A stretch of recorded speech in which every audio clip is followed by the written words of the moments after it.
All right, so when it comes to the PlayStation 4, there's a lot of great things going forward, especially exclusivity. That's actually one of the main things that has kept Sony kicking ass 5 years after the release of the PS4. I'm not even kidding you. I still have trouble believing that it's been 5 years since the release of the PlayStation 4, almost 5.5 now. It's just nuts how much time has flown and how close we are to the PS5. But that being said, we're seeing this weird shift in regards to all the other competitors except for Sony, right? Microsoft and Nintendo are teaming up in order to maybe publish the published Xbox games on the Nintendo Switch, or at least have Xbox Live facilitate the multiplayer for Nintendo games. I mean, who knows where that's going to go and what that partnership in regards to crossplay is going to do. But Sony's kind of acting a little bit more nationalistic by, focusing more on exclusives in some cases, as well as not doing a lot of the crossplay despite fan demand. And you know what? I don't really blame them for that. I play a lot on Xbox Live, and honestly, PS4 is kind of better. And I've been an Xbox Live junkie since 2003. And arguably, PlayStation Online is a much better service this time around. I don't know how badly they screwed up the Xbox, but teaming up with Nintendo for it, that's not any better.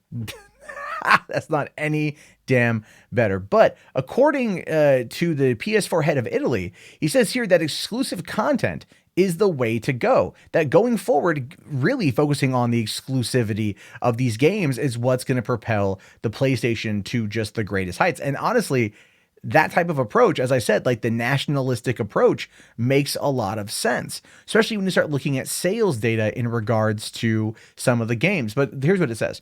Marco Saletta, speaking to Twinfinite, Saletta pointed to PlayStation's exclusives as a key to their success and the way to go to help continue the brand's reign at the top of the future in the future as well, saying there's been trends that help the adoption of the platform over the years. The exclusives, of which we've worked at in a timely manner, shown that this is the way to go. Exclusive content is the way to go to improve. I think we still have a few years ahead of us for PS4.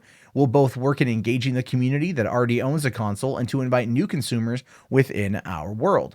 He also responded to the question of whether single-player games do better on PlayStation versus multiplayer games, and he says both do well, saying again, the real topic is content. We had highly successful releases like God of War and Spider-Man in Italy last year, and those are traditional single-player games. That being said, I can tell you that the engagement we have on titles like FIFA or Fortnite in our country is absolutely respectable when compared to other European countries. Our guiding light is content. And you know what? He's 100% correct. The content is king. It really, really, really is. When you look at the overall idea of what Sony offers, they have consistently really hit with these good exclusives, especially in 2018. God of War was an amazing title, which at this point, I can't find the numbers overall because we're coming up on a year of its release in about a month or so. And I know it's over 9 million copies have been sold, but not a lot of people are reporting on the NPD data of it. I can't find it. They also mentioned Spider-Man, which in its initial week of release sold more copies than God of War, breaking those records. And both of those games, I mean, are just amazing. Spider-Man specifically, I mean, that ending, God damn it, that ending. Also, that Stan Lee cameo is better than anything Marvel has done. 100%. That cameo was fantastic. But this is kind of where we are. We're seeing gaming shift, right? I mean, console is in this weird place. PC is still largely where it should be. But it comes to consoles here.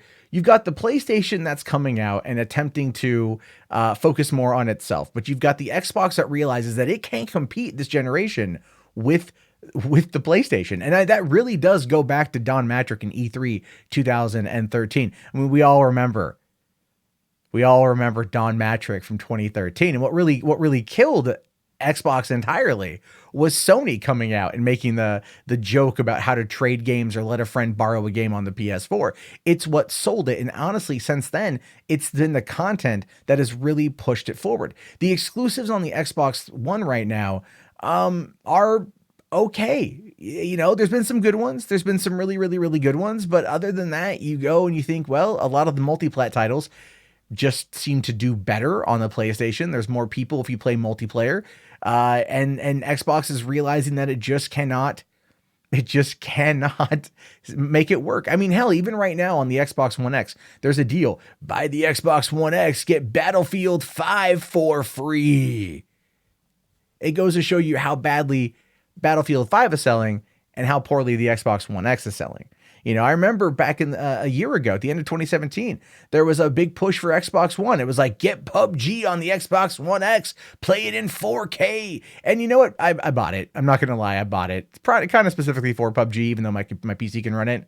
I just want to play on my goddamn couch. That's how lazy I am. But the point is, it was kind of a buggy mess. And now, a year later, it's on the PS4, guaranteed with a better player base. And, you know, all the bugs are sorted out. So that exclusivity, even with that, in the end, it wasn't worth it if it was a buggy goddamn mess, is what I'm trying to say here. Sony's got this one in the bag. I look at my Xbox One X right there.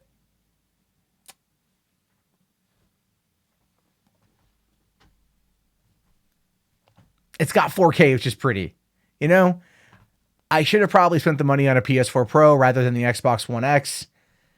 And that's something I have to live with. But at the end of the day, this guy is right. Exclusivity is the way to go, and I think Sony is in the best place for it. Days Gone comes out here in a little over a month, and that's going to be a hell of an exclusive on the system. The Last of Us Part 2 comes out towards the end of the year, another hell of an exclusive on the system, and this is what Sony's doing, while Xbox is trying to hone in on the Switch's audience in order to, I don't know.